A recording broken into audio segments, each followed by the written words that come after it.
ನೀನೋ ಮತ್ತೊಬ್ಬ ಡಾಕ್ಟರ್ ನೋಡ್ಬೇಕು. ಅದೇ ದಯವಿಟ್ಟು ಇಂಥ ಟೈಮ್ನಲ್ಲಿ ಸ್ವಲ್ಪ ಎಚ್ಚರಿಕೆಯ ಕೆಲಸ ಮಾಡ್ತಾರೆ. ನನಗೆ ಬಹಳ ಜನ ಬಡವರು ಫೋನ್ ಮಾಡ್ತಾರೆ. ಆ ಕಾರಣಕ್ಕೆ ನಾನು ಅನ್ಎಕ್ಸ್ಪೆಕ್ಟೆಡ್ ಬಂದಿದ್ದೀನಿ. ಬಹಳ ಜನ ಬಡವರು ಫೋನ್ ಮಾಡ್ತಾರೆ. 4 ಗಂಟೆ ಮೇಲೆ ಯಾರು ಉಳಿಯೋದಿಲ್ಲ, ಪುನಃ ಆಸ್ಪತ್ರೆ ಖಾಲಿ ಆಗಿಬಿಡುತ್ತೆ. ಯಾಕೆ ಇಂಥ ಟೈಮ್ ಸ್ವಲ್ಪ ಸಮಯ ಕೊಡ್ಲಿಕ್ಕಾಗಲ್ವಾ? ಇದೇ ಟೆನ್ಷನ್ ಪರ್ಮನೆಂಟ್ ಟೈಮ್ ಬರೋದಿಲ್ಲ.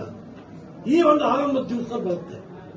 ಸ್ವಲ್ಪ ಈ ಟೈಮ್ನಲ್ಲಿ ಹೆಚ್ಚು ಸಮಯ ಕೊಡಿ, ಹೆಚ್ಚು ಕೆಲಸ ಮಾಡಿ, ಒಳ್ಳೆ ಡಾಕ್ಟರ್ ಅಂತ ಹೇಳಿಸ್ಕೊಳ್ಳಿ. ಆಲ್ ಯಂಗ್ಸ್ಟರ್ಸ್ ಇದ್ದೀವಿ.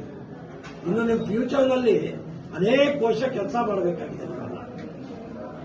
ಸಾಧ್ಯ ಎಷ್ಟೊಂದು ಸಿಸೇರಿಯನ್ ಆಗದಂತೆ ಎಚ್ಚರಿಕೆ ವಹಿಸಿ. ವಿದೌಟ್ ಸಿಸೇರಿಯನ್ ನಿಮ್ಮ ಒಟ್ಟು ಡೆಲಿವರಿ ಪೇಷಂಟ್ಗಳಲ್ಲಿ ಎಷ್ಟು ಕಡಿಮೆ ಸೀಜನ್ ಮಾಡ್ತೀವಿ ಅಷ್ಟು ಒಳ್ಳೆ ಆಸ್ಪತ್ರೆ ತಿಳಿಸ್ಕೊಳ್ಳುತ್ತೆ, ಅಷ್ಟು ಒಳ್ಳೆ ಡಾಕ್ಟರ್ ತಿಳಿಸ್ಕೊಳ್ಳುತ್ತೆ. ಬಂದ ಕೂಡಲೇ ಸಿಗುವ ಕೆಲಸ ಕೈ ಆಗಬೇಕು. ನೀವೇ ಆದ್ರೆ ನಿಮ್ಗೇನು ಅನ್ಸಿತ್ತು? ನಿಮ್ಮ ಮಗಳಾದ್ರೆ ನಿಮ್ಗೇನು ಅನ್ಸಿತ್ತು? ಹೋಗ್ಕೊಳ್ಳೋ ಹೊಟ್ಟೆ ಸಿಗಿದ ಕಳಿಸಿದ್ದಾರೆ. ಅದನ್ನು ಯೋಚನೆ ಮಾಡಿ. ನಮ್ಮ ಮಕ್ಕಳಾದ ನಾವು ಏನು ಯೋಚನೆ ಮಾಡ್ತೇವೆ? ನಾರ್ಮಲ್ ಇರೋ ವ್ಯಕ್ತಿ ಯೋಚನೆ ಮಾಡ್ತೇವಲ್ವಾ?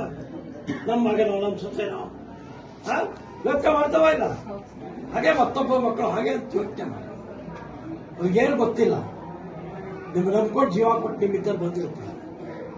ನಿಮ್ಗೆಲ್ಲರಿಗೂ ವಿನಂತಿ ಮಾಡ್ತಾನೆ, ದಯವಿಟ್ಟು ಈ ಒಂದು ವಿಶೇಷ ಸಂದರ್ಭದಲ್ಲಿ ಹೆಚ್ಚು ಕಾಳಜಿ ವಹಿಸಿ ಕೆಲಸ. ಓಕೆ.